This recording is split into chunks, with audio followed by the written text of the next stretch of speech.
সাতকরাটা অনেকের কাছেই অপরিচিত, কিন্তু সিলেটের মানুষের কাছে এইটা খুবই জনপ্রিয় একটি খাবার। আজকে আমি সাতকরা দিয়ে কাচকি মাছের রেসিপিটা আপনাদের সাথে শেয়ার করব। এখানে কড়াইতে পরিমাণ মতো তেল দিয়ে সেখানে পেঁয়াজ কুচি দিয়ে দেওয়া হলো।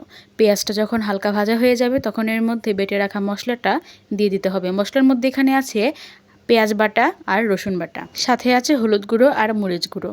এগুলো দিয়ে পরিমাণ মতো লবণ দিয়ে দিতে হবে। এরপর কেটে রাখা কাঁচামরিচ দিয়ে দিতে হবে। যখন মশলাটা হালকা ভাজা হয়ে যাবে তখন এর মধ্যে টুকরো করে রাখা সাতকরাটা দিয়ে আমরা মশলাটাকে ভালো করে কষিয়ে নিব।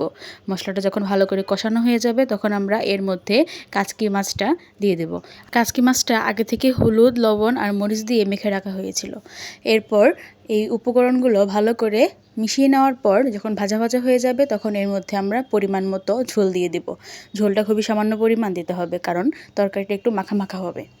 এরপর ভালো করে এটা একটু সময় রান্না করে নেওয়ার পরই আমাদের আজকের সাতকরা দিয়ে কাচকি মাছ রেডি।